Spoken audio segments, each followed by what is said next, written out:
Tanks worry about Fathul while a ranged DPS worries about Zax. Tanks taunt Fathul after 3 to 4 stacks of Sheer Mind. A ranged DPS needs to start out on Zax, so he'll cast a Chaotic Blast on them, increasing their threat gained. This player will be tanking Zax. On Heroic, if another player gets aggro on Zax and has the blast hit them, then the last player will get an Agent of Demise and won't be able to be healed for the rest of the fight, leading to their death. DPS should start out on Fathul to not rep aggro on Zax. Through the entire fight, Zax will face a direction and cast a frontal cone called Cerebral Assault. Don't stand in this or else all players who do become hostile. They don't become mind controlled, they're just attackable, so don't attack them. Random players will get Crushing Doubt. Run away from the raid since it does proximity damage. There will be void crashes that spawn. They start big and get small. When there isn't a lot of raid-wide damage, someone should run into a small crash to soak it. A single player will get Dark Herald. This will apply a magic debuff on players who stand near them that increases their damage done, but reduces their max health. Healers should let this pulse upwards, but dispel it once big raid-wide damage is about to occur. On Heroic, stagger the dispels because of the rack ability. Once one of the bosses reaches 75%, 50%, and 25% health, they will empower whichever relic they're near. If the Tempest Crown gets empowered, all players will take raid-wide damage,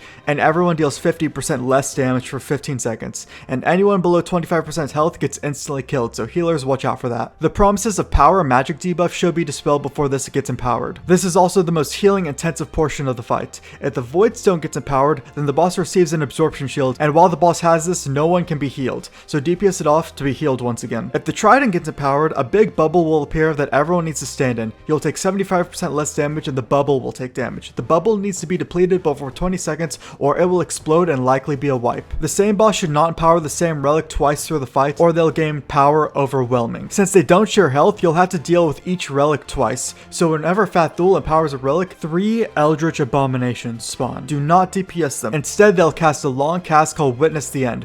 2 of them need to be interrupted and the third one needs to let theirs go, since it'll instantly kill the ad, but also do raid-wide damage to the group. Then let the second go, followed by the third, when you're ready. On Heroic, when one Witness the End gets off, everyone gets a 6-second debuff that increases damage of the next. Wait for this debuff to fall off before letting another cast go through. When Zax empowers a relic, a single Visage will spawn. All DPS need to immediately focus it down, otherwise it'll fear everyone within 15 seconds of it spawning. Once it reaches 1 health, it will regenerate back to full and start casting its fear again, so keep switching to it until it goes away. Both bosses need to die at the same time. A good order to empower the relics is Fathul empower Tempest Caller, then Zax empower the Void Stone, Fathul Void Stone, Zax Trident, Fathul Trident, and then Zax Tempest Caller. And that's the fight.